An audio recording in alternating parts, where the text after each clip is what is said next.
নাগকে দমন করেছিল ঝুলন পূর্ণিমার দিন। আচ্ছা বাবা, এখানে এতজন কীর্তন শুনছেন, ঠিকঠাক খবর রাখেন কিনা দেখব ভগবানের নামে।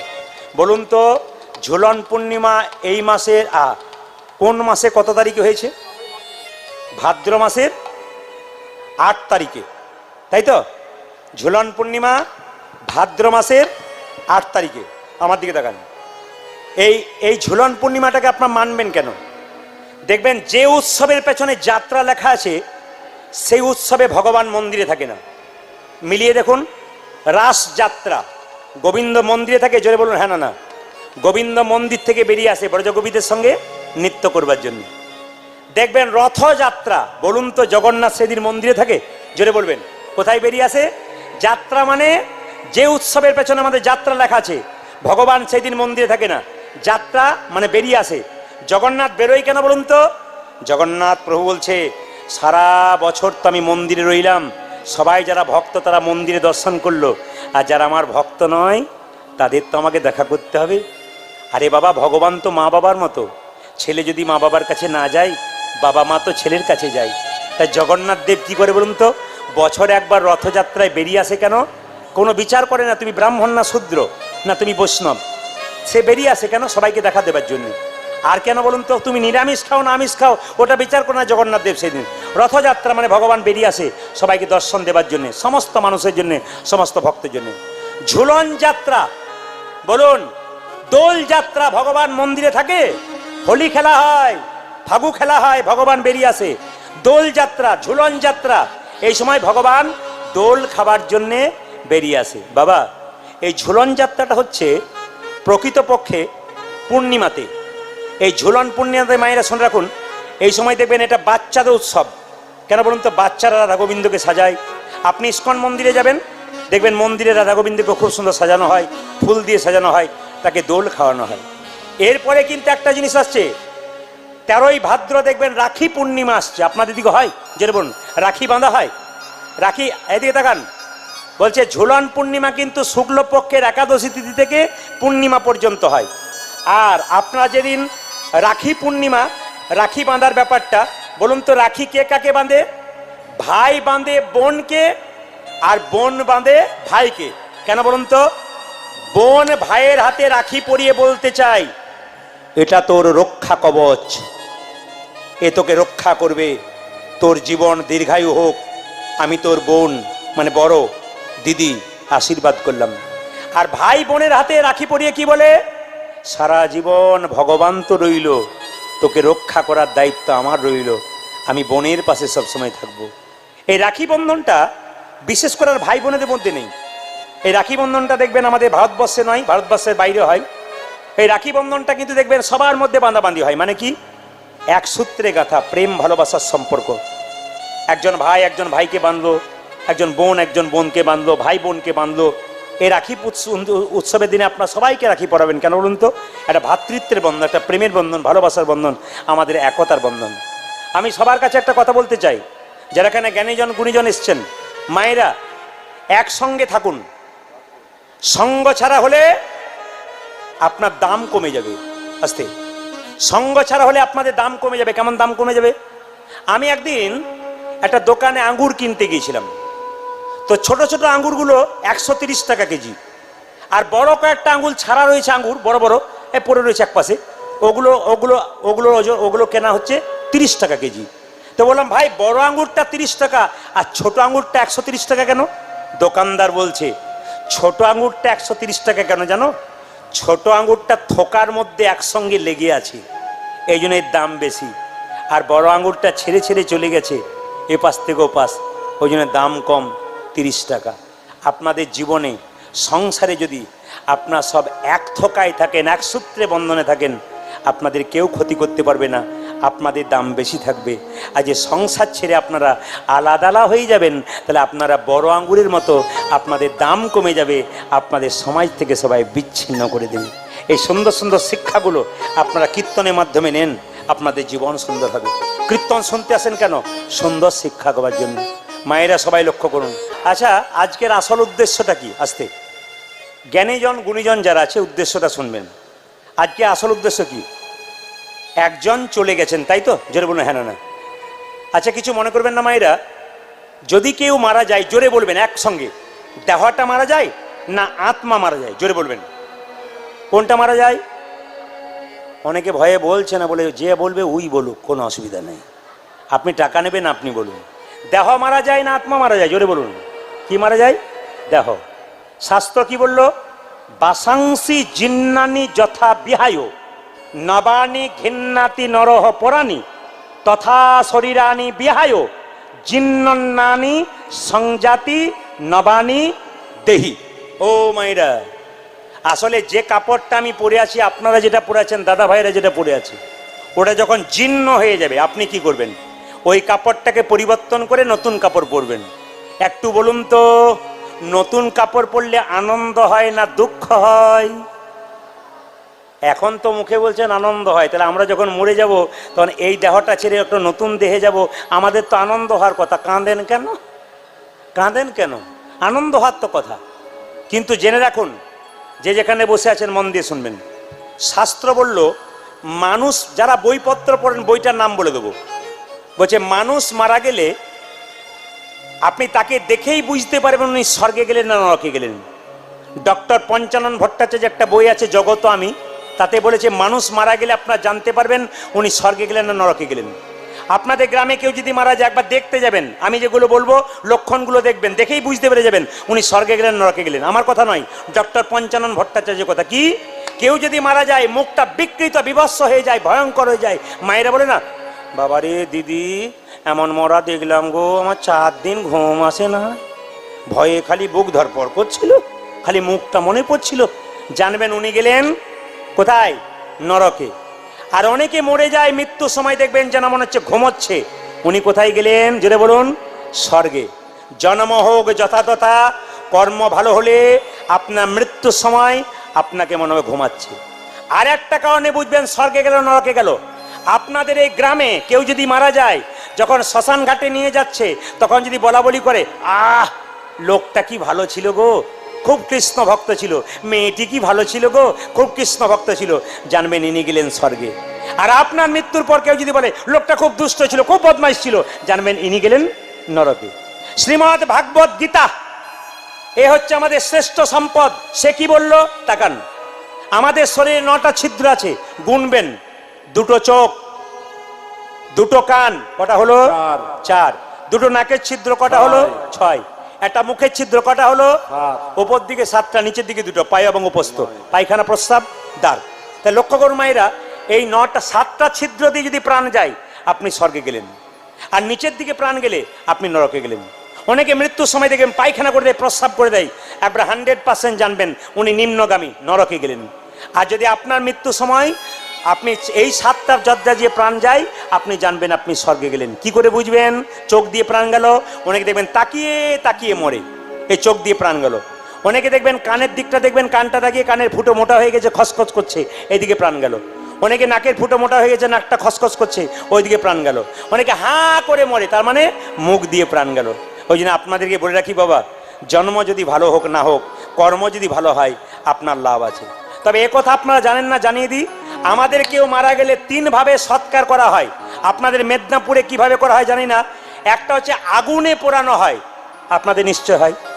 একটা মৃত সমাধি, মানে সমাধি দেওয়া হয়। 2 কি? সলিল সমাধি, জলে ভাসিয়ে দেওয়া হয়। এই জলে ভাসার ব্যাপারটা আমাদের দিকে নাই, উত্তর ভারতে আছে, আমাদের দিকে নাই।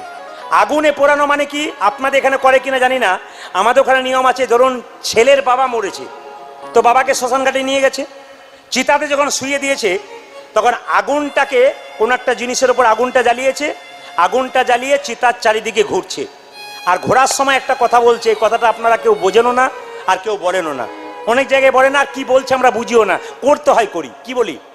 আগুনের মশালটাকে নিয়ে বাবার শয্যার চারিদিকে ঘুরতে ঘুরতে বলি, হে অগ্নিদেব ব্রহ্মা, আমার বাবা সংসারে থেকে যদি কোনো অন্যায় করে থাকে তুমি আমার বাবাকে ক্ষমা করে দাও, যদি কোনো পাপ করে থাকে ক্ষমা করে দাও, এরপরে আমাকে এখানে আসতে হবে, আমার পথটা ব্রহ্মা অগ্নিদেব তুমি পরিষ্কার করে দাও। কত সুন্দর কথা লুকিয়ে আছে, আমরা কেউ বুঝিও না, আর যে বলে সেও বুঝে না। আর বলতে হয় বলে দিই, এই জন্য কীর্তন শুনতে হয়। কত সুন্দর কথা আপনারা বলেন, এটা আপনাদেরকে কেউ বলায় না। কি বলে? তোর বাবা চারিদিকে একবার ঘুরে দে, 3বার নিয়ে আগুনটা দিয়ে দে, ব্যাস। কিন্তু মানেটা কি এটা বলা যায় না। কি মানে? হে অগ্নিদেব, আমার পিতৃদেব বা মাতৃদেবী, যদি কোনো অপরাধ করে থাকে তুমি ক্ষমা করো, আমাকে একদিন এখানে আসতে হবে বাবার মতো। তার মানে আপনি জেনে গেলেন যে আমাকে আসতে হবে। কত চৈতন্য জ্ঞান দেখুন, জেনে যাওয়া হলো। এ হচ্ছে অগ্নি সৎকার। আর 2 নম্বর হচ্ছে মৃত সমাধি। মানে কি? মুসলিমদের দেখবেন কি করা হয়, কি করা হয়? কব্বর দেওয়া হয়, আমাদেরকে সমাধি দেওয়া হয়। কাদের সমাধি দেওয়া হয়? আপনার আমার সমাধি নাও হতে পারে। কার সমাধি হবে? বৈষ্ণবের সমাধি হবে। বৈষ্ণব সবসময় নাম জপ করে, তার দেহটাকে অগ্নিদেব গ্রহণ করে না। কি বলে? তুমি যেমন ভাবে হরিনাম করছো সংসারে বসে তিলকমালা নিয়ে, তোমাকে মাটিতে গর্ত খুঁড়ে এরকম করে চুপচাপ বসিয়ে দেওয়া হবে তিলকমালা দিয়ে। মানে যেভাবে তুমি সংসারে নাম করতে করতে যাচ্ছিলে, সমাধির মধ্যে বসে তুমি নাম করতে করতে পরপারে গেলে। ও মায়েরা, দেখবেন যখন সমাধি দেওয়া হয় তখন দেখবেন তাকে লবণ মাখানো হয়, চারিদিকে লবণ দেওয়া হয়। কেন বলুন তো? পোকা হবে না, মৃতদেহটা বহুদিন থাকবে, এই জন্য তাতে লবণ দেওয়া হয়। এই জন্য মৃত সমাধি। আর সলিল সমাধি মানে কি? উত্তর ভারতে হয়, জেনে নিন। আমাদের দিকে আগে ছিল, এখন আর নাই। সলিল সমাধি মানে আপনি মারা গেলেন, আপনাকে বাক্সের ভেতরে ঢুকিয়ে দেওয়া হলো। শুনবেন ভালো করে, আপনি মারা গেলেন, আপনাকে বাক্সের ভেতরে ঢুকিয়ে দেওয়া হলো। এবার বাক্সের ভেতরে ঢুকিয়ে নদীতে নিয়ে গিয়ে দুটো নৌকা ডান দিকে বাঁ দিকে, একটা নৌকার কিছুটা অংশে একটুখানি বাক্সটা দিল, আর একটা নৌকার কিছু অংশে একটুখানি বাক্সটা দিল। নিয়ে যখন মাঝ নদীতে নৌকাটা গেল, দুটো নৌকা দুদিকে হয়ে গেল, আর বাক্সটা জলে পড়ে গেল। এর নাম সলিল সমাধি। যতজন কীর্তন শুনতে এসছেন সবার কাছে প্রদীপ পালের নিবেদন, কৃষ্ণকে পুজো করবেন কি না করবেন আপনার ব্যক্তিগত ব্যাপার। দেবদেবীকে পুজো করবেন কি না করবেন আপনার ব্যক্তিগত ব্যাপার। কিন্তু বাড়িতে যে জীবন্ত দেবদেবী দুটো আছে, আগে তাদের পুজো করুন। বাড়িতে জীবন্ত দেবদেবী দুটোকে পুজো না করে পাথরের দেবীকে পুজো করতে গেলে আপনার কোনো লাভ হবে না।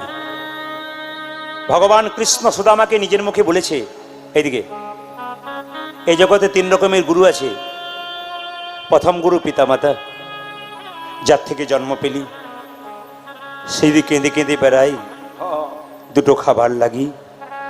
আর তুই যদি কৃষ্ণ কৃষ্ণ বলে কাঁদিস, কৃষ্ণকে 1000 ডাকলেও সারা দেবে না যদি নিজের জীবন্ত বাবা মাকে পুজো না করতে পারিস। আমাদের সবচাইতে সমাজে একটা বড় ব্যাধি কি বলুন তো? আমরা খাবো, বাবা মায়ের বেলায় বল। এই যারা মনে করছেন, প্রদীপ পালের কথাটাই আসরে দাঁড়িয়ে শুনে যান। আমি বেঁচে থাকি না থাকি, আপনারা বেঁচে থাকেন তো যদি মিলিয়ে দেখবেন। আজ যদি আপনি সংসারে বসে বসে মনে মনে ভাবছেন বৃদ্ধাকে কাঁদাবো দেবো না, বৃদ্ধকে কাঁদাবো দেবো না, আমার ছেলেকে মানুষ করব, বড় করব, আপনি ভুল করছেন। আপনার ছেলে যখন বড় হবে, আপনাকে কাঁদাতে কাঁদাতে ঘর থেকে বের করবে, সেই দিন বুঝবেন কাঁদালে কাঁদিতে হয়, এ কথাটা মিথ্যে নয়। যে যেমন কর্ম করে তার সেরকম ফল হয়। অনেক মেয়েরা দেখবেন এখন বাচ্চাগুলোকে কোলে পেয়ে মনে মনে ভাবে এরা আমার সর্বে সর্বা। না, ধর্মজ্ঞান করে কাজ করো, সমাজে সংসারে ভালো থাকবে। ছেলেকে খুব কোলে পিঠে করে মানুষ করছো, তুমি যদি শিক্ষিতা নারী হও, জ্ঞানী হও, তুমি যাকে স্বামী রূপে পেয়েছো, বৃদ্ধা বুড়িটা যা বাড়িতে রয়েছে, এই বৃদ্ধা মা কিন্তু তোমার মতো ওই রকম করে মানুষ করেছিল। তার ছেলেকে তুমি যদি কেড়ে নাও, তুমি তৈরি হয়ে থাকো, তোমার যখন ওরকম বয়স হবে, তোমার ছেলেকে আর একজন কেড়ে নিয়ে চলে যাবে। সেই দিন তুমি বুঝতে পারবে একজনকে কাঁদানোর কি ফল। এইদিকে তাকাবেন, যারা কীর্তন শুনছেন খুব মন দিয়ে শুনবেন। মায়ের মতো আপন পৃথিবীতে কেউ হয় না। ছেলের জন্যে মা চিরকাল কাঁদে,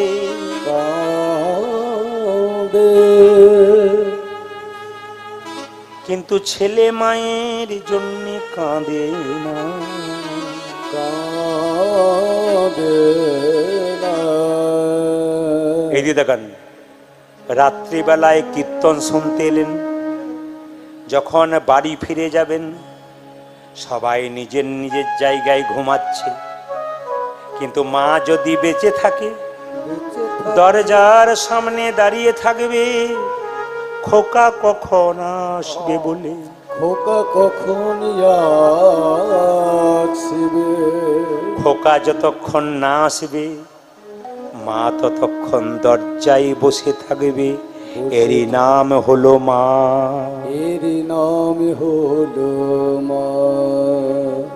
কেউ কাঁদেনি প্রসবে কালে, প্রসব কালে কেঁদেছিল আমার মা। কেঁদেছিল আমার মা। মাকে তোমরা যেন কোনোদিন চোখের জল ফেলতে দিও না। চোখের জল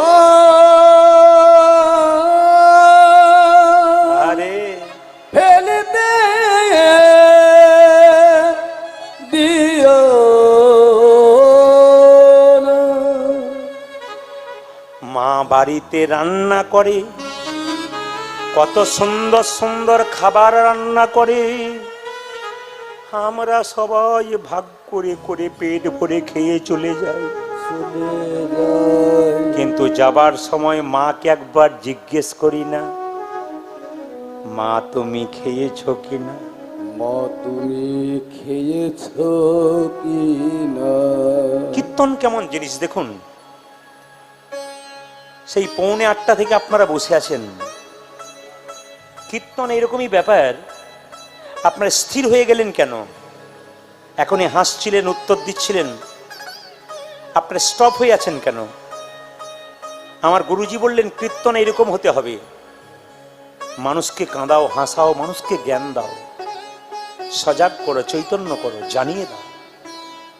এখানে যতক্ষণ শুনলেন ঘরে গেলে ভুলে যাবেন তা বললে হবে না, আপনাকে স্মরণ করতে হবে কথাগুলো, যে উনি যে এখানে আসলে 3 ঘন্টা 3.5 ঘন্টা দাঁড়িয়ে রইলেন, উনি আমাদের কি দিয়ে গেলেন। মা যখন রান্না করে দেয়, রান্না করে দেয়, ছেলে পেট ভরে খেয়ে যায়, খেয়ে যায়, শেষে মায়ের থালায় কিছু থাকে না, কিছু থাকে না। তবু মা কোনোদিনের প্রতিবাদ করে বলে না, খোকা তোরা খেয়ে গেলি, আমার থালাটার দিকে তাকালি না, দেখলি না। মায়ের মতো আপন কেউ হয় না। কেউ হয়নি। তাকাবেন আমার দিকে। ছেলে যখন বাজারে যাচ্ছে, স্ত্রী বলছে শুনছো আমার বাবা আসবে, 1 থলে হাট এনো, সবজি এনো। ছেলে বলছে বাবা আমার হাত ঘড়িটা এনো। মেয়ে বলছে বাবা তুমি বাজারে চললে মোবাইলটা এনো। সবাই শুধু চেয়ে গেল, একজন দরজায় দাঁড়িয়ে মাথায় কাপড় দিয়ে কেঁদে কেঁদে বলল, খোকারে সাবধানে যাস, আর সময় মতো খাবার খেয়ে নিস। পৃথিবীতে একজন যে শুধু তোমার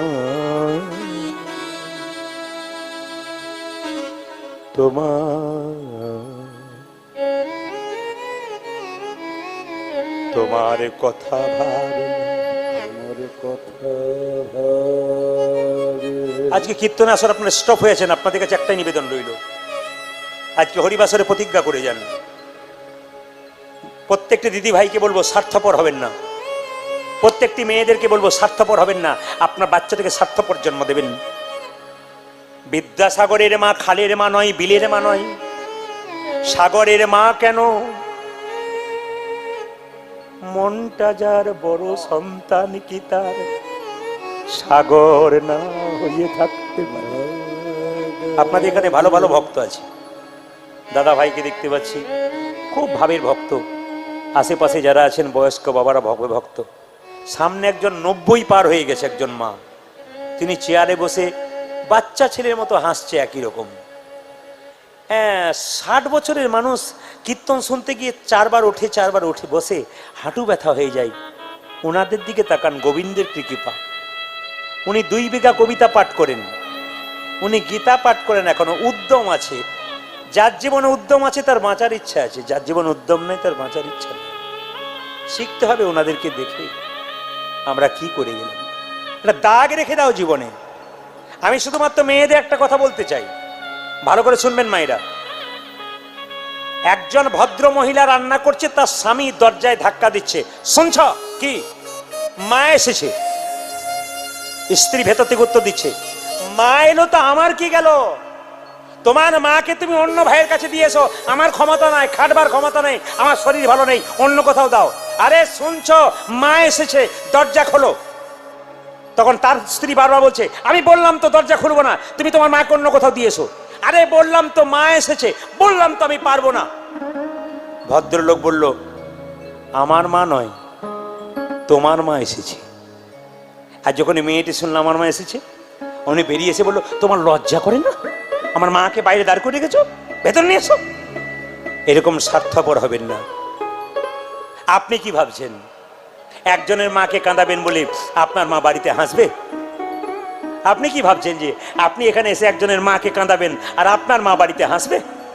আপনার মাকে আরেকজন কাঁদানোর জন্য বসে আছে, আপনি এখানে আপনার এখানে যার কাছে আছেন আপনি সেখানে তাকে হাসালে ওখানেও হাসবে আপনার মা।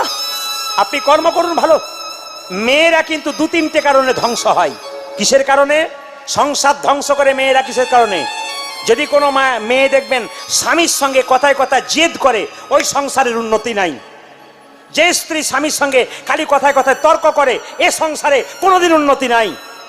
যে মেয়েটি বোন এবং মায়ের কথাই সংসার চালনা করে, জানবেন সেই সংসার কোনোদিন সুখের হতে পারে না। আপনি ওই সংসার ত্যাগ করে এই সংসারে এসছেন, আপনার বেশিরভাগ দায়িত্ব এই সংসারের। ওই সংসার দেখবেন, কিন্তু এই সংসারটা আগে দেখবেন। কারণ মেয়েদের 2টো মেয়ে জন্ম নিলে 2টো বংশের আলো হয়, প্রদীপ হয়। ছেলে জন্ম নিলে একটা বংশের প্রদীপ, আর মেয়ে জন্ম নিলে 2টো বংশের প্রদীপ, একটা বাপের কুলের, একটা শ্বশুর কুলের। মাকে যেন কাঁদিও না, কাঁদিও না। একটা মায়ের পেটে একটা বাচ্চার 10 মাস 10 দিন জায়গা হয়। জায়গা হয়। সেই মা সেই ছেলে বড় হয়ে চন্দ্রকোনা টাউনে ফ্ল্যাট কিনে আত্মীয় স্বজনে সবার জায়গা হয়, শুধু বাবা মায়ের জায়গা হয় না। শুধু বাবা মায়ের জায়গা হয় না। মায়ের মতো আপন কেউ হয় না। মায়ের মতো আপন কেউ হয় না। মাকে যেন তোমরা কাঁদিও না। মাকে যেন তোমরা কাঁদিও না। সবাই করজোরে বসবেন, মাথায় কাপড়, আর দাদা ভাইদের যদি রুমাল তোয়ালে থাকে আপনার মাথায় নেবেন। এই সময়টাতে, এই সময়টা খুব দামি সময়, ভগবান কৃষ্ণ কালীয়নাগকে দমন করছে। আপনার করজোরে বসলে আপনাদের শরীরের যে কালীয়নাগ আছে সেও কিন্তু আস্তে দমন হবে। তবে আগামী 20 ভাদ্র জন্মাষ্টমী, আগামী 20 ভাদ্র মায়েরা ভগবান শ্রীকৃষ্ণের জন্মাষ্টমী, সবাই মিলে রাধাষ্টমী করেন, জন্মাষ্টমী করবেন, দুর্গাষ্টমী করবেন। জন্মাষ্টমী করতে ভুলবেন না, কিন্তু জন্মাষ্টমী আপনারা প্রত্যেকে পালন করবেন। আসুন, কিন্তু আপনারা তিলক অনেকে নিয়েছেন, অনেকে নেন নাই। আপনাদের এখানে কেউ ঠাট্টা করে না, আমাদের দিকে দেখতে পাবেন। যদি কোনো মেয়ে 25 বছর বয়সে তিলক করে, পাশের 5 জন মেয়ে বলে, বাবারে হারাধনের বইয়ে কি ঢং দিদি, তিলক করেছে, মালা করেছে। আপনাদের এদিকেও আছে এরকম পার্টি নাকি? আপনাদের আছে? ও, সব দিকেই আছে। তাহলে আমরা আমাদের দিকে আছে নাকি দেখে নেবেন আপনারা। হিন্দু ধর্মের শত্রু কে বলুন তো? আমরাই। আপনি তিলক করবেন, মালা করবেন, পাশের বাড়ি আপনাকে দেখতে পারবে না। অন্য ধর্মের মানুষ দেখবেন রাস্তা দিয়ে পেরিয়ে যাবে, অন্য ধর্মের মানুষ মাথাটা নিচু করে যাবে এবং সম্মান দেবে এবং বলতে চাইছে তুমি আরও ধর্ম করো, তোমার পাশে আমরা আছি। আর আমাদের দেখবেন ধর্ম করলে, আমাদের পাশের বাড়িতে একটি মেয়ের বয়স 25 বছর, ও নিজে নিরামিষ খায়, বাচ্চাটাকে নিরামিষ খায়। পাশের বাড়ি একটা মেয়ে বলছে, দিদি ছেলেটাকে নিরামিষ খাচ্ছ, দেখবে দুর্বল হয়ে যাবে। মেয়েটি কেমন উত্তর দিচ্ছে দেখুন, বলে আমার ছেলে দুর্বল হলো তার জন্য তোমার কি গেল? মানে আমার ছেলেকে কি খাওয়াবো না খাওয়াবো তোমারও তো মাথা ব্যথা কেন?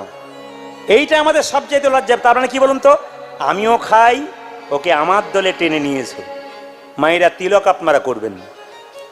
শাস্ত্র বলল তিলক করার নিয়ম বলে দিই, আপনি যা খাবেন খাবেন, যদি প্রকৃত তিলক করে নিরামিষ খেতে পারেন উত্তম, যদি না করতে পারেন তবে আপনাদের সহজ কথা বলে যাই, আপনি যা খাবেন খাবেন, স্নান করার পর মায়েরা দুটো পদ্ধতিতে তুলসী তিলক করতে পারেন। প্রথমটা জেনে নিন, হাতে জল নেবেন, জল তিলক করা যায়, জল তিলক কেউ দেখতে পাবে না, কিন্তু আপনার তিলক হয়ে গেল, কেউ জানতে পারলো না।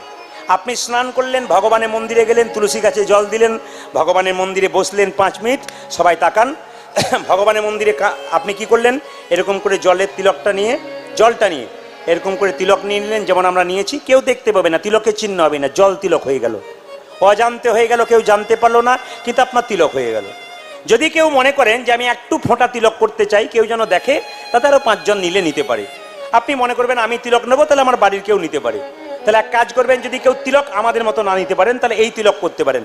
কি তিলক? তুলসী গাছে জল দেবার পর তুলসী গাছের নিচে যে মাটিটা রয়েছে, এই আঙুলটা করে হরে কৃষ্ণ মহামন্ত্র বলে আপনি কপালে তিলকটা নেবেন, তুলসী গাছের মাটিটা। এতে কি লাভ হবে মা? এতে লাভ হবে কি, তুলসী মহারানীর কৃপা পাওয়া যাবে।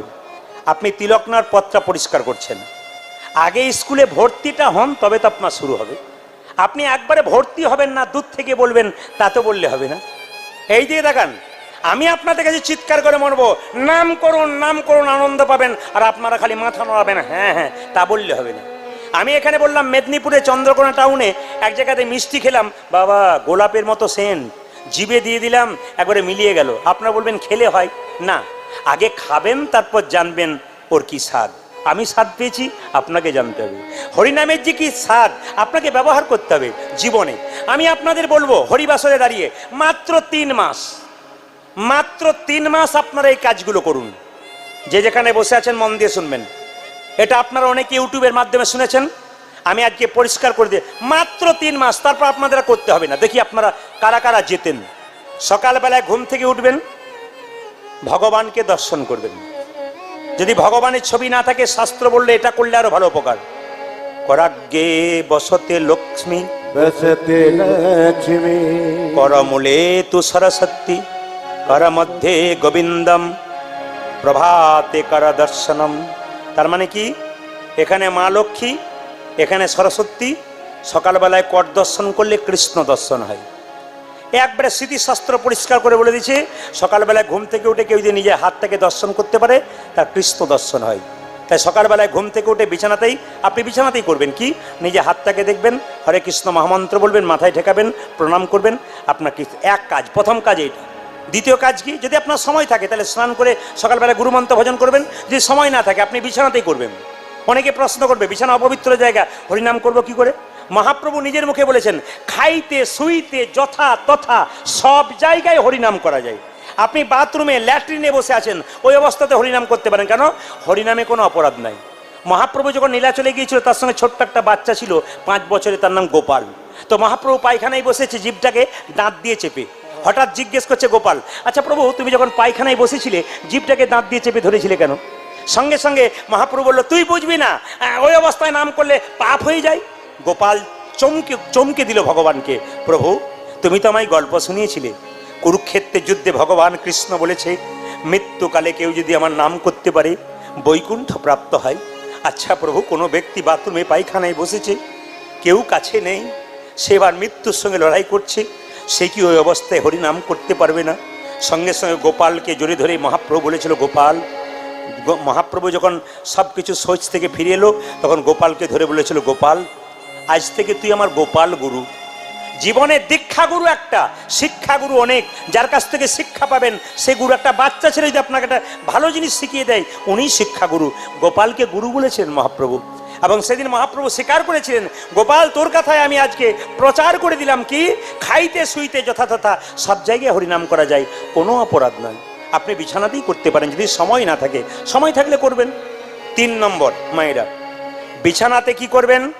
এইদিকে যখন আপনি বিছানা থেকে নামবেন, মাটিতে পা রাখবার আগে ওই মাটিটাকে একবার প্রণাম করবেন। আপনি পাথরের বাড়ি করুন আর যাই করুন, পা রাখবার আগে প্রণাম করুন, একবার প্রণাম করুন। ইষ্ট দেবতাকে প্রণাম করুন, গুরুমন্ত্র জপ করুন, মাটিটাকে প্রণাম করুন। কেন? বিদেশ থেকে কোনো মানুষ যখন ভারতবর্ষের মাটিতে আসে, উড়োজাহাজ থেকে নামবার সময় মাথাটা নিচু করে কেন? এটা ভারতবর্ষের মাটি, এখানে রামের জন্ম, এখানে কৃষ্ণের জন্ম, এখানে গৌরীর জন্ম। এত সুন্দর একটা মাটি, বিদেশের মানুষ মাথা নত করে, আমরা করব না কেন? মায়েরা যখন নামবেন, স্মৃতিশাস্ত্র বলছে এগুলো, মায়েরা যখন নামবেন বাঁ পাটা আগে নামাবেন, ছেলেরা যখন নামবে ডান পাটা আগে নামবে।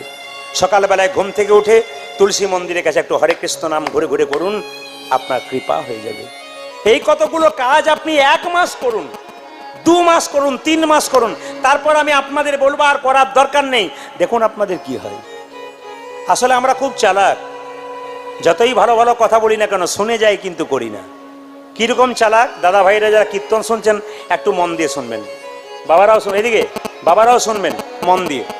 আগে দেখবেন নিয়ম হচ্ছে যে টাকা রোজগার করে কিছু টাকা ভগবানের জন্য রাখতে হয়।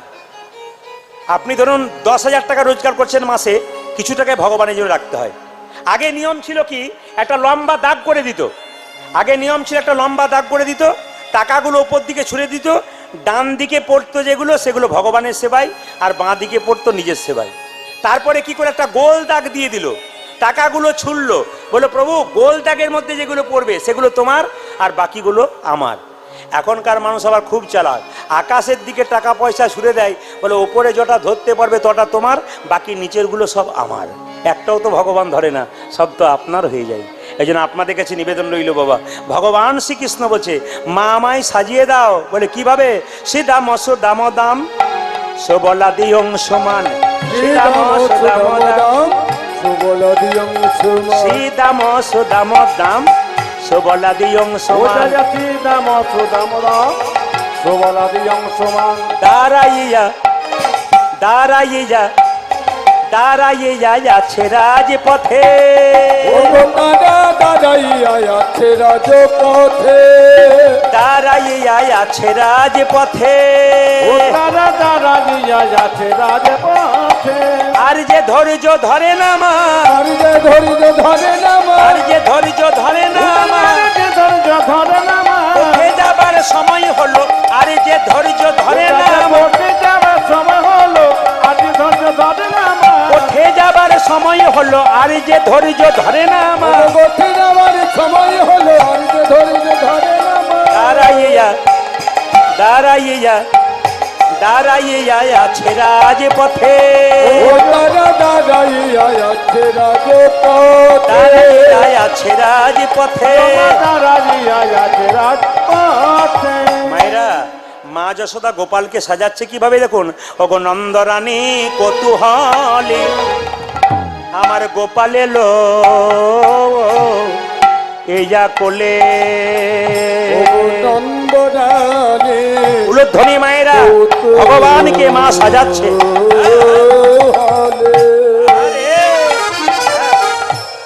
আমার গোপাল এলো ইয়া কোলে, ও যে নন্দরানী কত হলে আমার গোপাল এলো ইয়া কোলে, ও যে নন্দরানী। উলুধ্বনি সবাই মা যশোদা গোপালকে সাজাচ্ছে।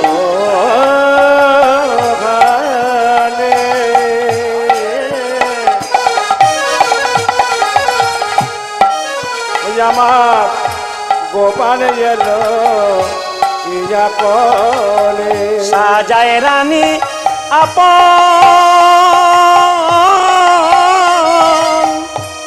আপন মন সাধে সাজায় সাজারে আপন মন আরে সাধে আরে সাজারানে আপন মন সাধে আরে সাজারানে